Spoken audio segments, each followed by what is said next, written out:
প্রিয় দেশবাসী, আমাদের সংস্কারের যে আকাঙ্ক্ষা সেটি বাস্তবায়নে প্রতিটি কমিশনই আমাদের জন্য গুরুত্বপূর্ণ। তবে নির্বাচন ব্যবস্থা সংস্কার ও সংবিধান সংস্কার কমিশনের কথা আমি একটু আলাদাভাবে বলতে চাই। কেননা এই দুটি কমিশনের সুপারিশের উপর প্রধানত নির্ভর করছে আমাদের আগামী নির্বাচন প্রস্তুতি ও তারিখ। এই প্রসঙ্গে বড় খবর হলো, প্রধান নির্বাচন কমিশনার সহ নির্বাচন কমিশন গঠন করা হয়ে গেছে।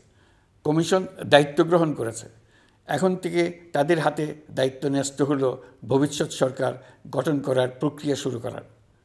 তারা তাদের প্রস্তুতির কাজ শুরু করেছেন। তাদের হাতে অনেক কাজ। প্রথমে সবচেয়ে বড় কাজ ভোটার তালিকা হালনাগাদ করা। এটা এমনিতেই কঠিন কাজ। এখন কাজটা আরও কঠিন হলো এই জন্য যে গত 3টা নির্বাচনে ভোটারদের অংশগ্রহণ করার সুযোগ ছিল না। ভোটার তালিকা যাচাই করার সুযোগ হয়নি কারণ। গত 15 বছরে যারা ভোটার হওয়ার যোগ্য হয়েছে তাদের সবার নাম ভোটার তালিকায় তোলা নিশ্চিত করতে হবে। এটা একটা বড় কাজ। ছাত্র জনতার অভ্যুত্থানের পর এখানে গলদ রাখার কোনো সুযোগ নেই। দীর্ঘদিন পর এবার বহু তরুণ তরুণী জীবনে প্রথমবারের মতো ভোট দেবে। অতীতে তাদেরকে সে অধিকার এবং আনন্দ থেকে বঞ্চিত করা হয়েছে। তাই এবারের নির্বাচনে তাদের ভোটদান একটি স্মরণীয় ঘটনা হয়ে থাকবে। এই অভিজ্ঞতাকে মসৃণ করার সমস্ত আয়োজন করতে হবে। আমার একান্ত ইচ্ছা এবারের নির্বাচনে প্রথমবারের তরুণ তরুণী ভোটাররা শতকরা 100% কাছাকাছি সংখ্যায় ভোট দিয়ে একটি ঐতিহ্য সৃষ্টি করুক। নির্বাচন কমিশন এবং সকল সামাজিক প্রতিষ্ঠান ও রাজনৈতিক দলের প্রতি আমার আহ্বান, সবাই মিলে আমরা যেন ওই লক্ষ্য অর্জনে নানা প্রকার সৃজনশীল কর্মসূচি গ্রহণ করি। এখন থেকে সবাই মিলে এমন একটা ঐতিহ্য সৃষ্টি করি যেন স্থানীয় নির্বাচন সহ সকল নির্বাচনে সকল কেন্দ্রে প্রথমবারের ভোটাররা 100% কাছাকাছি সংখ্যায় ভোটদান নিশ্চিত করবে। এটা নিশ্চিত করতে পারলে ভবিষ্যতে কোনো সরকার মানুষের ভোটাধিকার কেড়ে নেবার সাহস করতে পারবে না। নতুন ভোটার ছাড়াও যাদের আগে থেকে ভোটার তালিকায় নাম থাকার কথা ছিল তারা ভোটার তালিকায় আছে কিনা তা নিশ্চিত করতে হবে।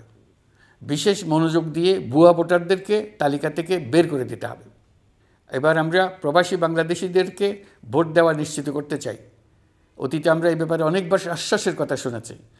এই সরকারের আমলে এটা যেন প্রথমবারের মতো বাস্তবায়িত হয়, এটা আমরা নিশ্চিত করতে চাই। এর জন্য একটা নির্ভরযোগ্য ব্যবস্থা করতে হবে। সব কিছুই সমসাপেক্ষ ব্যাপার।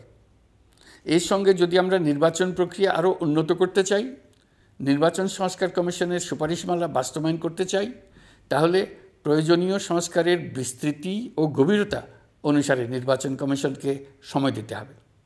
আমি সকল প্রধান সংস্কারগুলো সম্পন্ন করে নির্বাচন আয়োজন করার ব্যাপারে বরাবর আপনাদের কাছে আবেদন জানিয়ে এসেছি।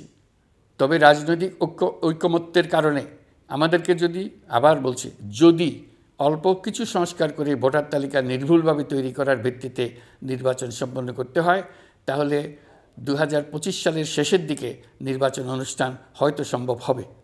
আর যদি এর সঙ্গে নির্বাচন প্রক্রিয়া এবং নির্বাচন সংস্কার কমিশনের সুপারিশের পরিপ্রেক্ষিতে এবং জাতীয় ঐকমত্যের ভিত্তিতে প্রত্যাশিত মাত্রার সংস্কার যোগ করি, তাহলে অন্তত আরও 6 মাস অতিরিক্ত সময় লাগতে পারে। মোটা দাগে বলা যায় 2025 সালের শেষ দিক থেকে 2026 সালের প্রথমার্ধের মধ্যে নির্বাচনের সময় নির্ধারণ করা যায়।